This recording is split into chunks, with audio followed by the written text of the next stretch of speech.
His hands framed her face, dark eyes burning with intensity that made her breath catch. "Once I have you, Zara, I'm never letting you go," Minjun whispered, his thumb tracing her bottom lip. "This marriage might have started as a contract, but it ends as something real. Tell me you understand that." Zara's heart hammered against her ribs. They stood in his bedroom, the Seoul skyline glittering through floor-to-ceiling windows behind them. She'd been his wife for less than 24 hours, married to a man who was equal parts dangerous and devastating. "I understand," she breathed. "I want it. I want you." He kissed her then, consuming and possessive, erasing every memory of the ex-husband who'd called her broken, defective, worthless. Minjun's hands roamed her curves like she was precious, like she was everything. "Tell me what you need," he murmured against her lips. "You. Just you. All of you." He lifted her effortlessly, her legs wrapping around his waist. "Then you'll have me. Every part of me. Forever." But how did a divorce nurse, humiliated and discarded for being barren, end up in the arms of Seoul's most powerful tech mafia boss? How did one night change everything? If you want to know how this insane, passionate love story began, you need to hit that subscribe button right now. This is going to be a wild ride of revenge, redemption, and romance that you won't want to miss. Drop a like on this video and comment below if you believe in second chances. Now, let me take you back to where it all started. 3 months earlier, Zara Okonkwo's hands were steady as she checked her patient's vitals, but inside, she was still broken. The divorce papers had been finalized 90 days ago, but the words her ex-husband David had spoken still echoed in her mind every single day. "What good is a wife who can't give me children? You're defective, Zara. Broken. I need a real woman." 3 years of marriage, destroyed because her body had betrayed her. Or so she'd been told. The diagnosis of polycystic ovary syndrome had come 2 years into their marriage, and David had made sure everyone knew. Her family, his family, their friends. Everyone knew that Zara was the reason they couldn't have children. Everyone knew she was barren. He'd remarried 2 months after the divorce. Jessica was 23, blonde, and everything Zara apparently wasn't. Fertile. Worthy. Enough. Nurse Okonkwo? Her colleague Maria touched her shoulder. "There's someone asking for you at reception. Says it's urgent." Zara frowned. It was 11 at night. Her shift didn't end for another hour. Her phone buzzed. "Unknown number. Come to the front desk alone. It's about your ex-husband. You'll want to hear this." A friend. Every instinct told her this was wrong, dangerous even. But the mention of David made her curious despite herself. She walked to the reception area, her sneakers squeaking softly on the linoleum. That's when she saw him. He sat in the plastic waiting room chair like it was a throne. The man wore a suit that probably cost more than her car, perfectly tailored to his broad shoulders. His face was all sharp angles and intense dark eyes that tracked her movement like a predator watching prey. 2 men in identical black suits flanked him at a respectful distance, their expressions blank but alert. When their eyes met, he stood with fluid, controlled grace. Zara Okonkwo. His Korean accent was smooth, cultured. Not a question. A statement of fact. "Who are you?" She tried to sound confident, but her voice wavered. The corner of his mouth lifted in something that wasn't quite a smile. "Someone who knows what was done to you. And someone who can give you everything you deserve." He moved closer, and she caught the scent of expensive cologne, sandalwood, and something darker. "But more importantly, I'm the man who's going to make you my wife tonight." Zara's brain stuttered. "Excuse me?" "You heard correctly." His eyes traveled over her face with an intensity that made her skin heat. "I've been watching you, Zara. I know about David's cruelty. I know about the divorce. I know about the lies." Her breath caught. "What lies?" "Walk with me." He gestured toward the exit with a hand that bore a single, expensive watch. "My car is waiting. We have much to discuss, and this lobby is too public for what I need to tell you. I'm not going anywhere with a stranger who just told me he's been watching me. That's literally every red flag." His laugh was low, genuine. "Smart. I like that." He pulled out a business card, extending it to her. "Kang Minjun, CEO of Kong Tech Industries. Look me up if you'd like." "I'll wait." Zara took the card, her fingers brushing his. The contact sent an unexpected jolt through her. She pulled out her phone and searched his name. Her eyes widened. Kang Min-jun was one of the richest men in South Korea. Tech genius. Billionaire. And according to several articles, rumored to have connections to organized crime, though nothing had ever been proven. "So you're rich and possibly a criminal," she said, looking up at him. "That doesn't make me want to get in your car." He stepped closer, close enough that she had to tilt her head back to maintain eye contact. His voice dropped to a whisper that somehow felt more intimate than a touch. "Your ex-husband owes me 50 million won. Gambling debts. He can't pay. But that's not why I'm here." His hand came up slowly, giving her time to pull away before his fingers gently tilted her chin up. "I'm here because you deserve to know the truth about why your marriage really ended. Come with me willingly, and I'll show you everything. Refuse, and your ex-husband's debts will still be collected, just without you there to witness his downfall." Zara's heart hammered against her ribs. This was insane. This man was clearly dangerous. But that word, truth. 1 hour, she heard herself say. "I'll listen for 1 hour, then I'm going back to work." His smile widened, and for a moment, genuine warmth broke through his cold exterior. "That's all I need." The car was a Mercedes Maybach with leather seats that probably cost more than her nursing school tuition. Zara sat across from Min-jun, a privacy screen raised between them and his guards in the front seat. The Seoul city lights blurred past the tinted windows. 3 years ago, Min-jun began, pulling out a tablet. "You were diagnosed with polycystic ovary syndrome. Difficult to conceive, but not impossible. Certainly not barren." He turned the screen toward her. "Medical records." Her medical records. "How did you get these?" "This is illegal.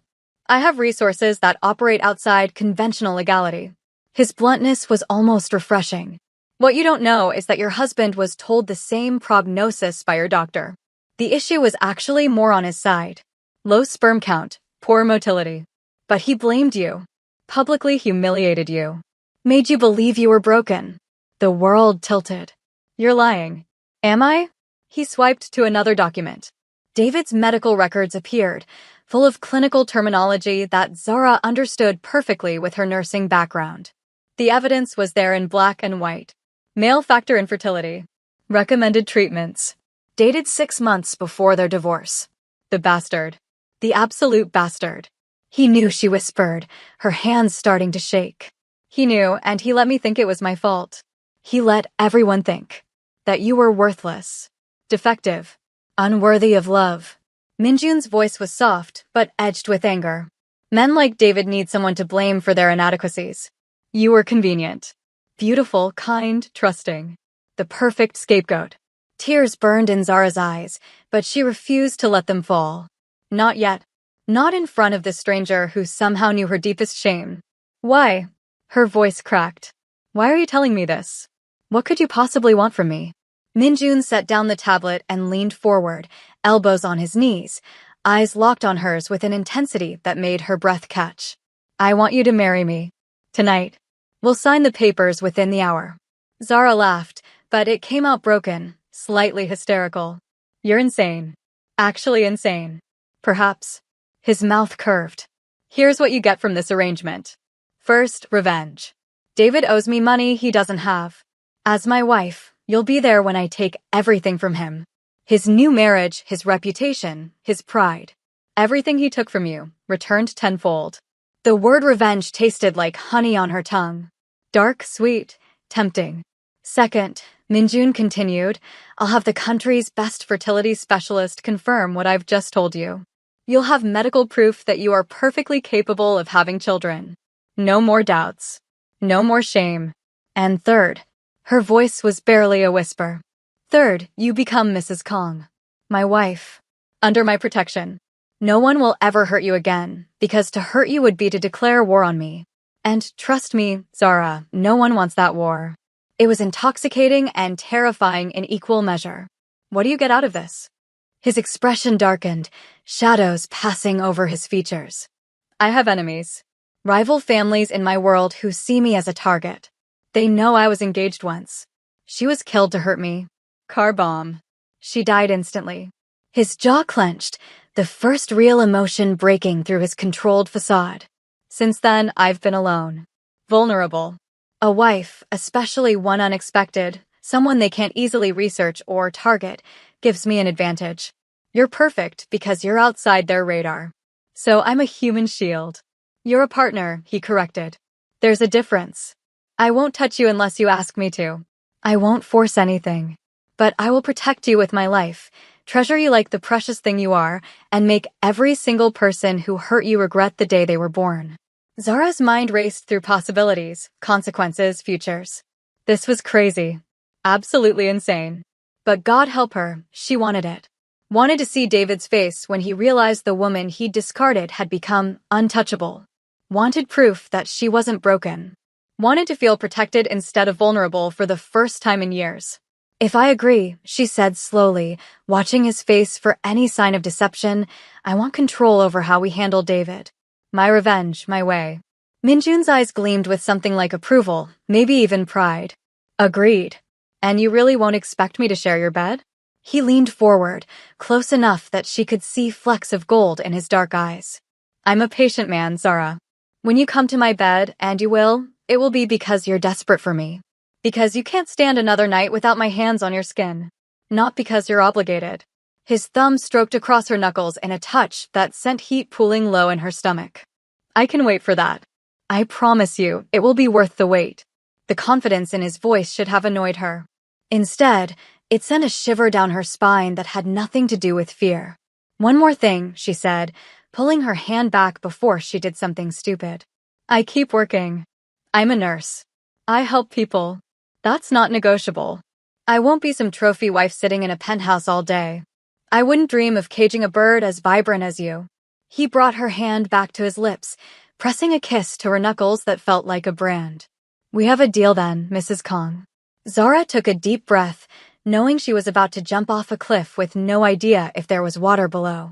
Yes, we have a deal. Good. He pulled out his phone, typing rapidly. My lawyer is preparing the documents now. I have a penthouse with a private rooftop. We'll have a small ceremony there. Tomorrow, we announce it to the world. Wait, you meant literally tonight? As in a few hours. His smile was all predator, all confidence. I never say anything I don't mean, wife. An hour later, Zara stood on a rooftop in Seoul, the city sprawling below her like a sea of lights. String lights created a canopy of stars above them, white flowers lined a short aisle, and a minister waited with kind eyes that asked no questions. She still wore her nurse's scrubs under a silk emerald robe that Minjun had somehow procured in the time it took his lawyer to arrive with the papers. For you, he'd said simply, draping it over her shoulders. Wear this over your scrubs. You're perfect as you are, but a bride should have something special on her wedding day. Now, standing across from him with Seoul glittering behind him like he'd arranged the city lights just for her, Zara felt like she'd stepped into someone else's life. Someone braver. Someone who took what she wanted. Minjun had changed into a different suit, still black but with a subtle sheen that caught the light. He was devastatingly handsome, and the way he looked at her made her feel like the most beautiful woman in the world. The ceremony was brief. The words felt both binding and surreal as they echoed in the night air. Do you, Zara Okonkwo, take this man to be your lawfully wedded husband? Her voice was steady. I do. Do you, Kong Minjun, take this woman to be your lawfully wedded wife? His eyes never left hers. I do. Then by the power vested in me, I pronounce you husband and wife. You may kiss your bride. Minjun stepped closer, his hand cupping her face with unexpected tenderness. May I? He whispered, and she nodded, not trusting her voice. The kiss was soft, controlled, a brush of lips that somehow felt more intimate than anything she'd experienced in her 3-year marriage. When he pulled back, his eyes had darkened to almost black. Mrs. Kang, he murmured against her lips. You have no idea how stunning you are right now. The minister and the 2 witnesses, Minjun's guards, departed discreetly, leaving them alone under the makeshift canopy of lights. Your room is prepared, Minjun said, his hand still cradling her face. Master Suite, East Wing. My room is West Wing. You'll have complete privacy. Anything you need, just call the house staff. We're not sharing a room? For some reason, disappointment flickered through her chest. His jaw tightened, a muscle jumping there. I told you. I'm patient. But I'm also a man, Zara. Having you in my bed, untouchable? That's a torture I'm not ready for. He stepped closer, his hand trailing down her arm, leaving goosebumps in its wake. When I finally have you, and I will have you, I plan to take my time. Learn every sound you make, every place that makes you gasp, every single thing that brings you pleasure. I won't rush that. Heat flooded her body, her skin suddenly too tight. You're very sure of yourself. No. His honesty surprised her. I'm terrified you'll never want me the way I already want you. But I'll wait. Because you're worth waiting for. You're worth everything. Before she could respond, figure out what to say to that kind of raw honesty, his phone buzzed. He glanced at it, and his entire demeanor changed. The softness vanished, replaced by something cold and dangerous. David just received notification of our marriage. Legal requirement since your divorce was finalized less than 6 months ago. He showed her the screen. 3 missed calls from her ex-husband. 7 text messages, each more frantic than the last. He's panicking. Would you like to twist the knife? Zara took the phone, her heart pounding with a mixture of vindication and residual hurt. She answered the next call, putting it on speaker so Minjun could hear. Zara. David's voice was shrill, panicked. What the hell is this? You married Kong Minjun. Are you insane? Hello, David. Her voice was steady, cold as ice. Yes, I'm Mrs. Kong now. Is there a problem? Is there a problem? Do you know who he is? What he does? He's dangerous, Zara. He's going to hurt you. Funny, she said, looking at Minjun, who watched her with approval in his dark eyes. He's been nothing but kind to me, which is more than I can say for you. This is about the money I owe him, isn't it?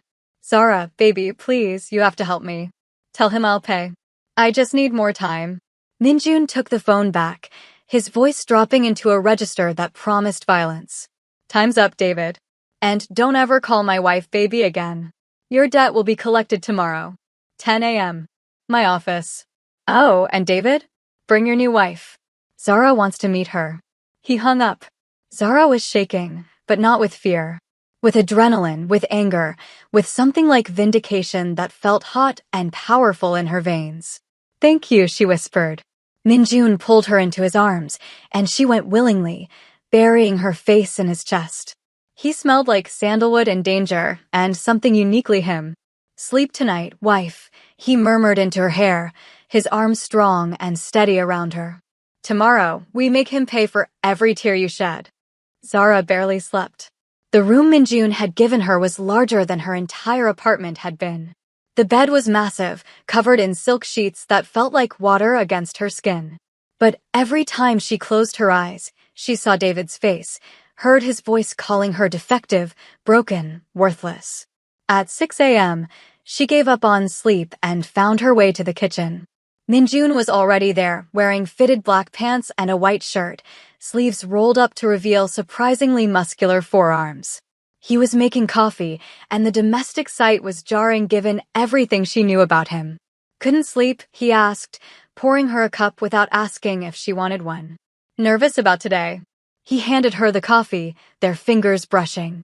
Even that small contact made her aware of him in a way that should have alarmed her. Don't be. You hold all the power here. He leaned against the counter, studying her. How do you want to play this? Sympathetic? Cold? Vindictive? Zara thought about it, sipping the perfect coffee. I want him to see what he lost. I want him to understand that I was never the problem. Then we'll make you shine so bright he goes blind looking at you. Minjun set down his cup and pulled out his phone. I'm calling my stylist. By the time David sees you, he'll realize he threw away a diamond because he was too stupid to recognize its value. 3 hours later, Zara barely recognized herself.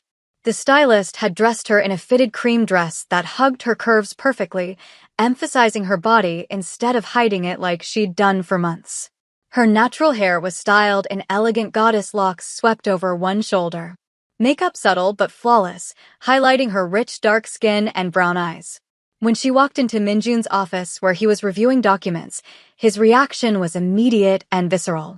He stood abruptly, papers scattering, his eyes traveling over her like a physical touch. Devastating, he said, his voice rough. David's going to lose his mind. I'm losing my mind and you're my wife. Is it too much? She asked, suddenly uncertain. He crossed her in 3 strides, his hands framing her face. You're perfect. So perfect it hurts to look at you. When this is over, remind me to thank my stylist and then fire her so no one else gets to see her make you look like this. Zara laughed despite her nerves. You can't fire someone for doing their job well. Watch me. But he was smiling, that rare, genuine smile that transformed his face from dangerous to absolutely beautiful. At exactly 10 a.m., the receptionist called. Mr. Kang, David Park, and his wife are here. Send them in. Minjun took Zara's hand, guiding her to a chair positioned beside his desk, not in front of it. The message was clear. She wasn't a visitor. She was an equal. The door opened. David walked in, and Zara felt a surge of satisfaction at his appearance. He looked terrible. Tired, stressed, older than his 32 years. His new wife Jessica clung to his arm, young and pretty, but looking very nervous. David's face when he saw Zara was everything she'd hoped for. His jaw literally dropped, his eyes widening in shock. Zara, he stammered. You look. David, she interrupted, her voice cool and controlled. You remember me? Your defective ex-wife. He flinched. Jessica frowned, looking between them. Minjun stood, buttoning his suit jacket with practiced ease. Mr. Park, you owe me 50 million won. Plus 3 months of interest at the agreed-upon rate. Total, 75 million won. Do you have it? David's face went from shocked to pale. I need more time. Please, I can get it, I just need. No. Minjun's voice was flat, final. However, my wife has requested I show mercy. So here's the offer and it's non-negotiable. You have 2 options. He moved around the desk with predatory grace. Option 1, I take your car, your apartment, and everything else of value you own. You work for my company at minimum wage until the debt is paid. Estimated time, 7 years. David looked like he might vomit. Jessica's grip on his arm tightened. Option 2. David's voice was barely a whisper. Minjun glanced at Zara, giving her the floor. This was her moment. She stood, walking around the desk slowly, savoring the fear in David's eyes. The power felt intoxicating. Option 2, Zara said softly, stopping directly in front of her ex-husband. You tell your wife the truth. Right now. About your medical condition. About how you lied to me for years. About how you blamed me for something that was never, ever my fault. Jessica's frown deepened. What is she talking about, David? Zara, please don't do this, David started, but Zara cut him off. He has fertility issues, she said, addressing Jessica directly. Low sperm count. Poor motility. The doctors told him our inability to conceive was primarily his issue, not mine. But he told everyone I was barren. He made me believe I was broken while he was the problem all along. The words felt like poison leaving her body, like lancing a wound that had festered for too long. Jessica's eyes widened in shock and betrayal. She turned to David, her voice rising. Is this true? David, is this true? Baby, I can explain. Is it true? Jessica screamed. David's shoulders slumped in defeat. Yes, he whispered. Yes, it's true. The slap echoed through the office like a gunshot. Jessica's hand connected with David's face hard enough to snap his head to the side. You told me she was the problem. Jessica's voice shook with rage and tears. You said she was defective. We've been trying for 3 months and I was starting to worry it was me, and you let me think, oh my God. You're disgusting. Before you find out what happens next, if you're loving this story of revenge and redemption, do me a favor and hit that like button. Drop a comment telling me what you would do in Zara's position. And if you haven't subscribed yet, what are you waiting for? This channel is full of stories just like this one. Now back to the story, because it gets even better. If you do this, Zara continued, her voice steady even as her heart pounded, if you tell the truth publicly, issue a statement correcting the lies you told about me, my husband will reduce your debt to the original 50 million. Payment plan, 5 million won per year for 10 years. Manageable, even for you. It was more mercy than he deserved, and they all knew it. And Minjun added, moving to stand beside Zara, his hand coming to rest on the small of her back in a possessive gesture, you sign a legal document admitting the fraud. If you ever speak poorly of Zara again, if you even mention her name without respect, the full debt returns immediately, and I take everything. Your job, your home, your reputation. Are we clear? David nodded miserably. Jessica was already pulling off her engagement ring, tears streaming down her face. I need the bathroom, Jessica said, her voice broken. A staff member escorted her out. David stood there alone, pathetic and small. I'm sorry, Zara. I really am. I was ashamed and I took it out on you, and I'm sorry. Zara looked at the man she'd once loved, once promised her life to, and felt nothing. No love, no hate. Just indifference. I don't forgive you, she said clearly. But I'm letting you go. Sign the papers. Make the statement. And stay out of my life. I will. I promise. He looked at Minjun. Take care of her. She deserves better than what I gave her. I know exactly what she deserves, Minjun said coldly. And she'll have it. Now get out of my office. David left, broken and defeated. The door closed behind him with a soft click. The moment they were alone, Zara's legs nearly gave out. The adrenaline that had sustained her evaporated, leaving her shaking. Minjun caught her immediately, strong arms wrapping around her, holding her up. I've got you, he murmured into her hair. You were incredible. Absolutely incredible. I thought I'd feel better, she admitted, her face pressed against his chest. I thought revenge would make me feel whole again. Revenge never does. But truth? Truth is healing. He pulled back enough to look at her face, his hand cupping her cheek. You took your power back. That's what matters. She looked up at him, this dangerous man who had given her everything she needed without asking for anything in return. Thank you, she whispered. Don't thank me. You did this. I just provided the stage. His thumb stroked across her cheekbone. You're magnificent when you're ruthless. It's incredibly attractive. The air between them changed, charged with electricity that had been building since the moment they met. Minjun, she said softly. Yes, wife. Take me home. Please. His eyes darkened, pupils dilating. Are you sure? You're emotional right now. I don't want you to regret. She kissed him, cutting off his words. It was clumsy, desperate, but real. When she pulled back, she saw her own desire reflected in his eyes. I've never been more sure of anything. Take me home, and make me forget everything except your name. He didn't need to be told twice. The penthouse was flooded with afternoon sunlight when they arrived. Minjun led Zara through the familiar space to his wing, a part of the home she'd never entered. His bedroom was masculine and sleek, all dark colors and clean lines, with floor-to-ceiling windows overlooking Seoul. Last chance to change your mind, he said, though his hands were already on her waist, burning through the fabric of her dress. I'm not fragile, she replied, reaching up to loosen his tie. I'm not broken. And I'm not afraid of you. You should be. He caught her hands, holding them still. Because once I have you, Zara, I'm never letting you go. This marriage might have started as a contract, but it ends as something real.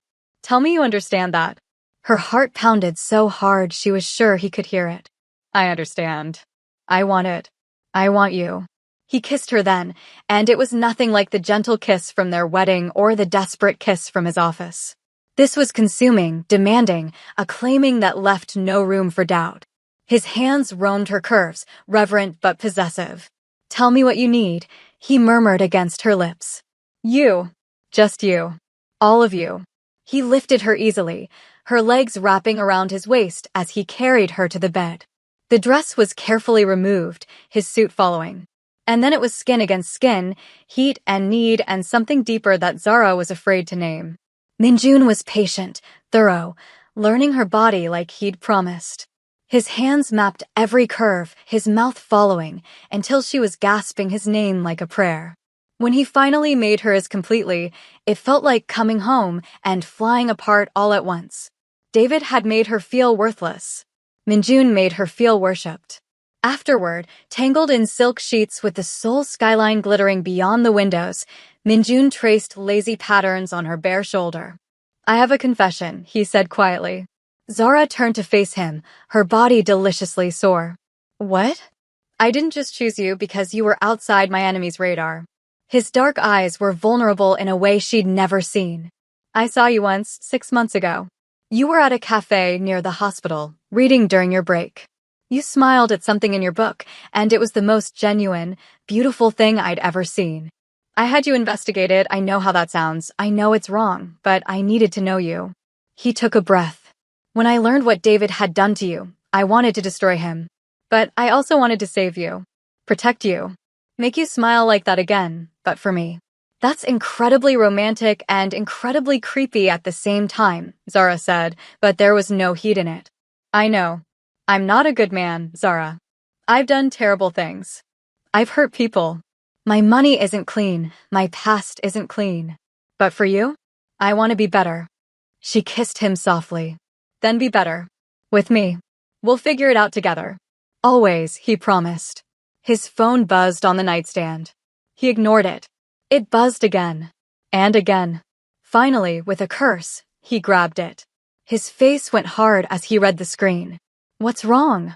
Zara asked, sitting up and pulling the sheet around herself. My security team. There's been a breach. He was already out of bed, pulling on clothes with efficient speed. One of my warehouses was hit an hour ago. This is a message. A message about what? He turned to her, his expression grim. About you. The Yakuza found out about our marriage. They're sending a signal that you're not as protected as I thought. Fear gripped her chest. What do we do? You stay here. The penthouse is a fortress.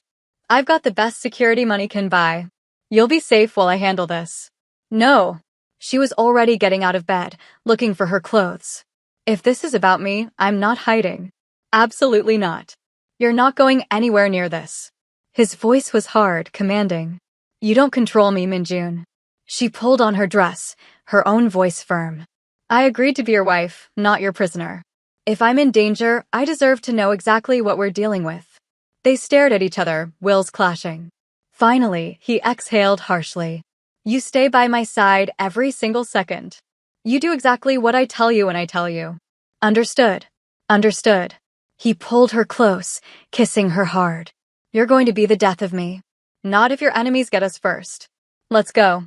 The warehouse was on the outskirts of Seoul, and by the time they arrived, Minjun's security team had already secured the perimeter. The damage was clear: broken windows, scorch marks from a small fire, crates smashed open. But it was the message spray painted on the wall that made Zara's blood run cold. Pretty wife. Shame if something happened to her. Minjun's jaw clenched so hard she heard his teeth grind. Get her out of here. Now. But before his guards could move, his phone rang. He answered, listened, and his face went dangerously blank. When? Pause. How many? Pause. Lock down the building. I'm on my way. He hung up, turning to Zara. They're not targeting me. They're targeting the hospital. Your hospital. They're threatening to attack during the night shift change when the building is most vulnerable. They want to draw you out. Zara's heart stopped. My friends. My colleagues. Maria. Will be protected. I'm sending my best team there now. His hands gripped her shoulders. But this is exactly why I didn't want you involved. They're using innocent people to get to you. Then we give them what they want. Absolutely not. Listen to me. She grabbed his face, forcing him to look at her. If we run, if we hide, they win. They'll keep escalating until someone gets hurt. But if we face them, if we negotiate. These aren't people you negotiate with, Zara. Everyone negotiates. You just have to find the right leverage. She pulled out her phone. You said you have resources. Information. What do you have on the Yakuza? Understanding dawned in his eyes. Everything. We've been gathering intelligence for months. Insurance, in case they ever came after me directly. Then we use it. We meet with them. We show them that hurting me means destroying them. It was risky, possibly stupid, definitely dangerous. But it was also the only way to end this without innocent people getting caught in the crossfire. Minjun stared at her for a long moment. Then he smiled, fierce and proud. You're either brilliant or insane. Possibly both. He pulled out his phone. I'll make the call. Neutral ground. Public enough that they can't just kill us. Private enough for real talk. Where? The hospital. Rooftop helipad. Ironic, but effective. The call was made. The term set. 2 hours later, Zara found herself back at the hospital, riding the elevator to the roof with Minjun and 6 of his guards. If this goes wrong, Minjun said quietly, if anything happens, you run. Don't look back, don't be brave, just run. My men will protect you. If this goes wrong, we run together or not at all. He kissed her, hard and desperate. I love you. I know it's too soon, I know we barely know each other, but I need you to know. I love you. Zara's breath caught. I love you too. Which is why we're both walking away from this. The elevator doors opened. The rooftop was dark except for the safety lights around the helipad. 3 figures emerged from the shadows. Yakuza, clearly, dressed in dark suits, their faces hard and dangerous. The leader was older, maybe 60, with a scar running from his temple to his jaw. He looked at Zara with cold calculation. Kang Minjun, he said in Japanese accented Korean. You've been quite the problem for us. Tanaka-san. Minjun's voice was respectful but firm. I could say the same about you. This woman. Tanaka gestured to Zara with dismissive casualness. She's your weakness now. We could take her. Break you. You've become soft, Kong. Sentimental. Minjun's hand moved to the small of Zara's back, a protective gesture that didn't go unnoticed. You could try. You wouldn't succeed, but you could try. Or, Tanaka continued as if Minjun hadn't spoken, we could come to an arrangement. Your tech networks, your supply chains, your connections. We want access. Partnership. In exchange, we leave your pretty wife alone. We even help you consolidate power against the other families. Think about it. Together, we'd control Seoul. It was a devil's bargain wrapped in a business proposal. Zara could see Minjun calculating, weighing the options, the lives at stake. But then she stepped forward, ignoring Minjun's sharp intake of breath. This was the moment. The moment from the beginning of our story. Or, Zara said clearly, her voice steady despite her racing heart, you could leave now, and we don't release the evidence we have of your human trafficking operations to Interpol. Tanaka's eyes narrowed dangerously. You're bluffing, little girl. She never bluffs, Minjun said, moving to stand beside her in a united front. Show him, wife. Zara pulled out the tablet that one of Minjun's guards had given her in the car. On it were files, photographs, shipping manifests, financial records. Everything needed to destroy Tanaka's entire operation. We've been gathering this for months, Minjun explained, his voice cold as winter. Insurance. You come after us, after my wife, after anyone we care about, it all goes public. Not just to Interpol. To your rivals, to the media, to everyone. Your organization won't survive the exposure. Tanaka stared at the tablet, his face impassive, but Zara saw the calculation in his eyes. He was weighing his options, deciding if they were worth the risk. The silence stretched, painful and tense. Zara's heart hammered against her ribs. Minjun's guards were ready, hands hovering near concealed weapons. Then Tanaka laughed. It was a sharp, barking sound that echoed across the rooftop. You have steel, this one, he said, nodding at Zara with something like respect. I like that. Most women would have cowered. You stand and threaten me. He smiled, showing teeth. Very well. Truce. We leave you alone. We leave your operations alone. Mutually assured destruction keeps everyone honest, yes. Yes, Minjun agreed. But Tanaka's smile disappeared. If you ever use that information, if you ever break this truce, you'll never see us coming. Your wife, any children you have, everyone you love. Gone. Do we understand each other? Perfectly, Minjun said, his voice promising equal violence. Tanaka and his men left, disappearing into the stairwell like shadows. The moment they were gone, Zara's legs nearly gave out. The adrenaline that had sustained her evaporated, leaving her shaking violently. Minjun caught her, his arms wrapping around her, holding her together. You were incredible, he murmured into her hair, his own hands shaking slightly. Terrifying and incredible. I was terrified, she admitted. Bravery is being terrified and doing it anyway. He pulled back enough to look at her face, his eyes scanning her for any sign of injury or shock. Are you okay? Really okay? I think so. Are they really gone? Is it over? For now. The truce will hold as long as we have that information and they believe we'll use it. He kissed her forehead, her cheeks, her lips. You saved us. You saved your hospital. You saved everyone. We saved everyone, she corrected. Together. 3 months passed. The truce held. David made his public statement, his reputation in tatters, but his debt being paid off slowly. Jessica divorced him within a month. Minjun began slowly legitimizing his business operations, severing ties with the criminal underworld piece by piece. And Zara went back to work at the hospital, but now with a security detail that her colleagues found both impressive and slightly intimidating. She was checking patient charts when she felt it. A wave of nausea so sudden she had to grip the desk. Maria noticed immediately. You okay? You look pale. I'm fine. Just felt dizzy for a second. But it happened again the next day. And the day after that. Always in the morning. Always the same sudden nausea. Zara was a nurse. She knew the signs. But it couldn't be. Could it? She bought the test on her way home, her hands shaking as she paid. In the penthouse bathroom, she waited the longest 3 minutes of her life. Positive. The word blurred as tears filled her eyes. Happy tears, shocked tears, disbelieving tears. She was pregnant. The specialist had been right. Minjun had been right. She wasn't broken. She'd never been broken. Zara. Minjun's voice came from the bedroom. Are you okay? You've been in there a while. She opened the door, unable to speak, just holding out the test. His face went through a dozen emotions in seconds. Shock, disbelief, joy, fear, overwhelming love. Are you? I'm pregnant. She laughed through her tears.